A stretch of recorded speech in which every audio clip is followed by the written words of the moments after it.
Hello everyone. आज हम बात करेंगे फुट एक्जेमा के बारे में। ये स्क्रीन पर आपको जो फोटो नज़र आ रही है ये फुट एक्जेमा की है। जैसे कि आप देख रहे हो कि ये इसके पूरे पैर के ऊपर एक्जेमा फैल गया है।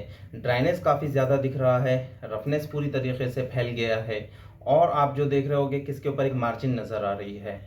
इसे हम न्यूमुलर एक्जिमा भी कहते हैं, जो मोस्टली गोल पैचेस में नज़र आता है। जैसा कि आप देख रहे हो कि ये पूरे पैरों के ऊपर फैल गया है, जो इसके एंकल के पास से ये नीचे आ रहा है और आप देखोगे कि इसके ये फिंगर टोज के पास भी फैल रहा है। जैसे कि आप देखोगे कि इसके अंदर इसकी रफनेस बहुत ज़्यादा नज़र आ रही है आपको, और इसमें एक पैच पूरी तरीके से अराउंड दी एंकल वो पूरी तरीके से फैल गया है और फुट के ऊपर भी ये पूरी तरीके से बढ़ रहा है। जैसा कि आप देखोगे कि इसमें से ओजिंग भी हो रही है और इसके अंदर एक क्रस्टी एरिया नज़र आ रहा है जो ड्राइनेस की वजह से है। इसके कंपेयर में एक और दूसरे ये जो फोटो नज़र आ रही है ये दूसरे पैर की है।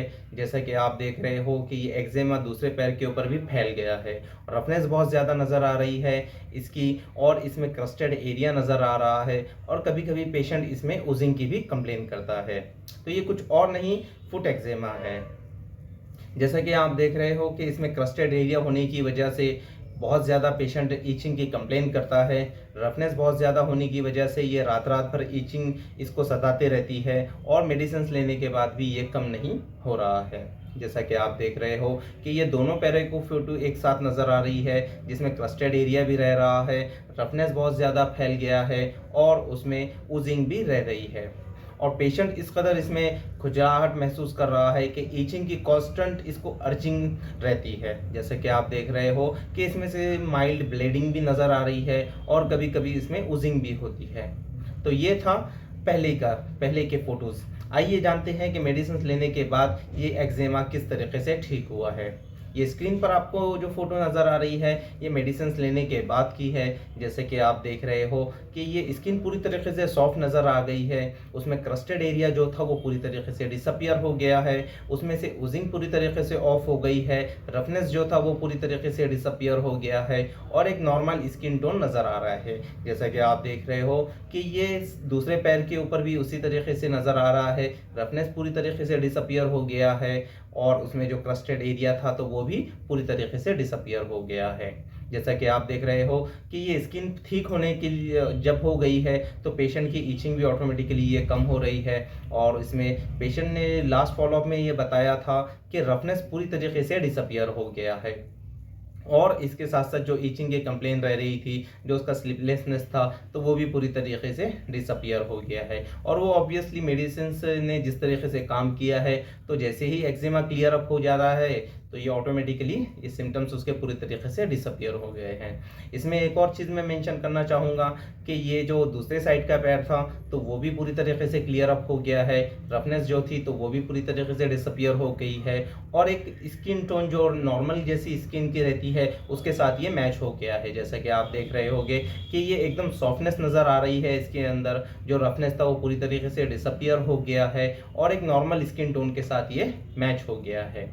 इसके साथ साथ आप देख रहे होंगे कि एकदम सॉफ्टनेस रह रही है और एक शाइनिंग नज़र आ रही है, जो कि पहले कंपेयर में बहुत ज़्यादा फ़र्क इसमें नज़र आ रहा है। तो ये था फुट एक्जेमा का केस, जो कि पिछले तकरीबन 5 से 6 साल से पेशेंट इससे कंटिन्यूस परेशान रह रहा था, जो मेडिसिन लेने के बाद ये पूरी तरीके से डिसअपियर हो गया है।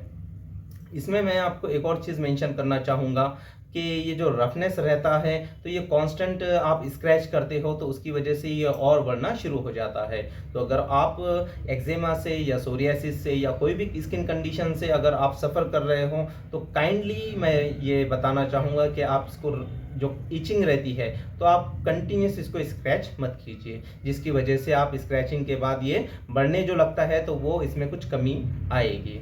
इसमें और एक और चीज़ मैं मेंशन करना चाहूँगा कि जो आप मोस्टली लोशंस वगैरह यूज़ करते हो, मॉइस्चराइज़र जो यूज़ करते हो, तो आप ये सिर्फ़ और सिर्फ आपको टेम्परेरी रिलीफ देता है कि स्किन एक मॉइस्ट रहती है, जिसकी वजह से आपको इचिंग वगैरह नहीं होती है। तो आप जो रेगुलर आपका मॉइस्चराइज़र है वो भी आप यूज़ कर सकते हो। और लास्टली मैं ये मेंशन करना चाहूँगा कि अगर आप कोई पेशेंट को जानते हो जो एक्जिमा से सफ़र कर रहा है या कोई भी स्किन कंडीशन से सफ़र कर रहा है तो उस तक ये वीडियो ज़रूर पहुँचाएं, this is doctor Tariq Noman from hope homeo clinic. और एक और चीज़, अगर आप हमसे रब्ता करना चाहते हैं, हमसे कांटेक्ट करना चाहते हैं, तो इस नीचे दिए हुए नंबर के ऊपर आप हमें कॉल कर सकते हैं, जो है 8805256158।